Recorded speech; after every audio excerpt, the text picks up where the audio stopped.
you're going to lose. For sure. Better yet, you're going to get tapped out. You're going to get submitted. Losing is not a good word.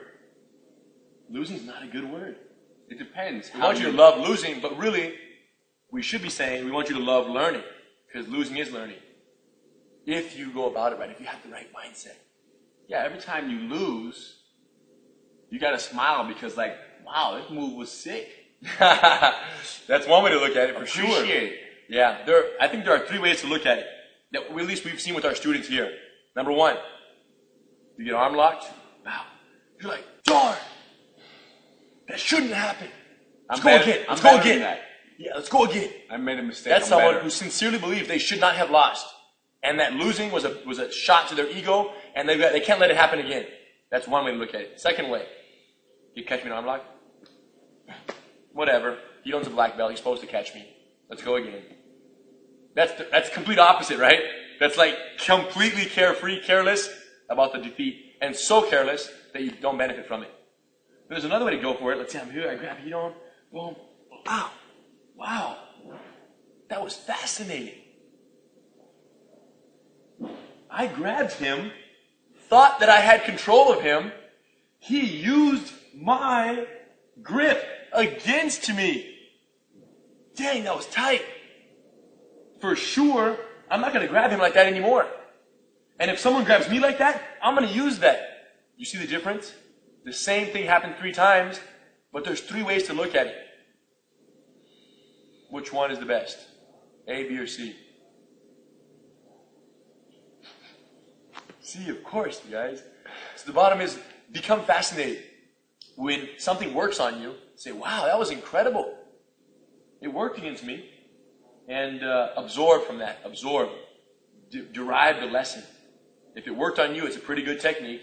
Don't make the same mistake again, or try not to. And steal knowledge. Steal the skills. Whenever you go with someone who catches you in something, they're giving you a secret. If you're awake and if you see it, you know.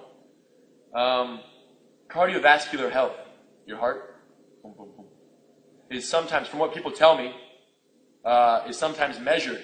The health of your heart is sometimes measured by your recovery rate, right? You do strenuous exercise, you get your heart rate going all crazy, and then you stop working out. They want to see how much time it takes for that heart rate to get back down to, I guess, resting heart rate, whatever they call it. And depending how quickly you can drop, that determines your health. That's fascinating to me. So it's not about how high it goes or how low it goes necessarily, but how quickly it returns back to resting heart rate. That's how you measure cardiovascular health. Now, Jiu-Jitsu health. One way to gauge your Jiu-Jitsu health is your absorption rate. Okay? How quickly you absorb the lesson that is hidden in each experience. Most often and most importantly, the experiences where you get submitted or you tap out or a technique is successfully used against you. So if you're submitted like 75 times and you're still like, man, how is this happening? That's because you have the wrong mindset. You're like, oh, why? And you never get the lesson. You're resisting it. Don't resist that you can lose. Yeah, it's so amazing. Allow it to happen. I mean, the simple comparison or explanation is, how many times do you think you tap before you get your black belt? 5,000? 5,000? That's a rough guess. I'd say 5, 10, something ridiculous, right? And that's mandatory. There is no way to get to black belt in fewer submissions. You have to tap. There's a certain threshold, right? However many thousands it might be that you have to experience before you get your black belt. Before you truly master the art. Because only in those defeats or those submissions against you can you learn certain things that you would never otherwise learn. So if it's a fact that you have to get submitted 5,000 times before you get your black belt, let's just say, guess what? Get started and have fun. Now, whether it takes you 5,000 or 20,000 submissions, once you pass that threshold, however many it takes you beyond that is determined by what? The absorption rate. How quickly you absorb the lesson. Let's say Ryron absorbs the lesson From one submission, he immediately gets it, how it happened against him, and he will not let that happen again. The same thing, he might get caught in a choke, but he will not get caught in the same arm lock that just happened to him. One submission, and he's clear. He got the lesson. Let's say it takes me 5. Do the math. In the long run, same thing. 5,000 to 25,000 submissions. 5 times more because my absorption rate is weaker.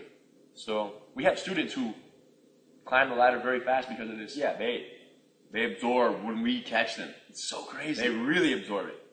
And then we have other students who go crazy. Correct. And the ones who absorb it, we actually continue trying to catch them in the same move again and again. Why? Because they absorb it, it makes it more challenging for us to make that technique work. But we still try because we know that it's going to be more challenging and we like a challenge. Practice, yeah. Let's go back to stealing. You said the word stealing, but you didn't really.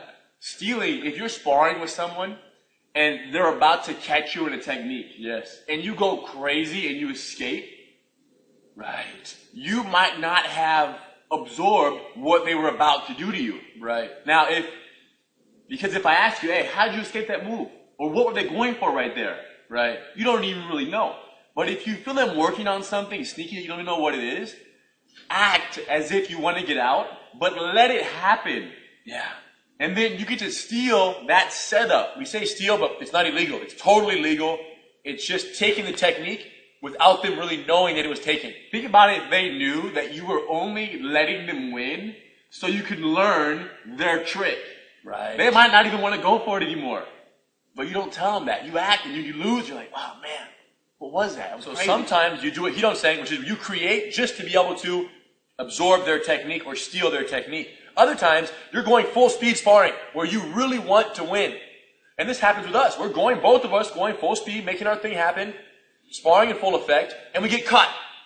And that's the hardest time. When you give it on purpose, it's a little easier. Of course. Because you know you're giving it on purpose. When you're going full speed trying to win, and you slip and you give your back and then you get choked. Sometimes you forget how you got there. Especially if your ego gets in the way and you're upset that you lost. That's the whole thing. The reason, so we talk about this absorption rate and how various absorption rates will determine growth patterns and growth rates for various students. But we didn't talk about what really determines the absorption rate and what affects it. The same way, what clogs your arteries and damages your cardiovascular health are or is unhealthy dietary choices, in most cases, right? Sometimes hereditary. What is the thing that infects your absorption rate and makes it less than what it could be? The fact that sometimes you're blinded. You can't even see what's happening. Why not? When you're sparring. Why not? Because your mind. Because your ego. Yes. Ego. The mind really the bottom line. It's the effector of the absorption rate. It's like they're the opposite, you know? In order for the absorption rate to be maximum, the ego must be minimum. See that? Ego elevated, absorption rate is weak. So if you really sincerely, and with students here at the Academy, what we feel is that as we walk around and we're watching them spar, they're so determined to impress us with their aggressive behavior, their victories, and the minimal defeats, that when they do get caught, they're like, oh, they punch the mat. Okay, let's go again. You know? And even sometimes when they're sparring with us, they do that. Imagine if I beat a blue belt and they punch the mat. They do it often. I know. Okay, let's go again. Why does that not make sense? Because he's supposed to lose. Because you're a black belt, you're Hiram Gracie. Of course. I'm here teaching the blue belt my favorite arm lock, and then I use it, and he takes it personal. Right. So it's the ego. He feels that he's letting us down, or he's not, he's not fulfilling his role and not doing the right thing, and he's getting caught. And we have to remind that student that it's part of the process. It's part of the process. So, ego. Control your ego, and your absorption rate has great potential. And with the good absorption rate, where you absorb the lessons right away, your growth potential in Jiu-Jitsu is ridiculous. I'm telling you, we have students who go from blue to purple belt in, 18 months, 24 months, which is ridiculously fast, Basically, a year and a half to 2 years. We've seen some people do it, and it's incredible. And I think the the main difference between those people and those who take 3 or 4 years to go from blue to purple is that absorption rate. It's how quickly they derive the lesson from each submission, each challenging opportunity, or each situation where they don't prevail necessarily. So if you're not learning something every time you're submitted, yes, something small, really small, even if you don't get the full, you don't absorb the full, you know, lesson. If all you absorb is like, man, I put my arm out on the shoulder when their body was here, and that was not good. Yes, it's great. Right. How much you absorb can vary. We have to learn, pick up something every time. Right. Don't just lose and then, okay, let's go again. Lose, stop for 10 seconds, reflect, and then continue. Yeah, and it has to be egoless. It can only happen if there's no ego infecting the situation. Only can you have to be free of kind of these requirements that you impose on yourself. Free of the mind. Yeah, too many minds. I think I'm not supposed to lose. I think I'm supposed to win. And it's that. Now the thing is, you can want to win. The goal of Jiu-Jitsu is to try to defeat your opponent, and is to try to employ your techniques most efficiently to achieve the submission.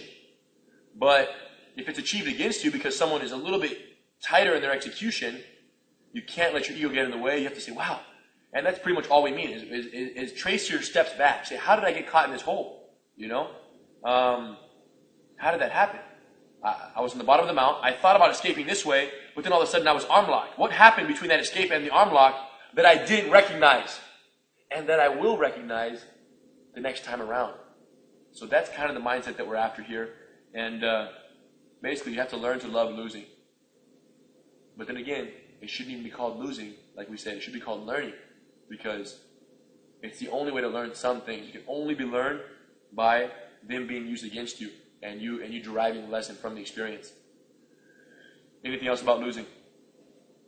Stealing. Stealing, yes. If it works against you, guess what? It's a pretty tight technique. That means that if you absorb that, you might be able to use that on someone else. Wow, part of the process. It's going to be hard. If your ego's in the way, it's going to be hard. But let it go and work on that absorption rate, and you'll be okay.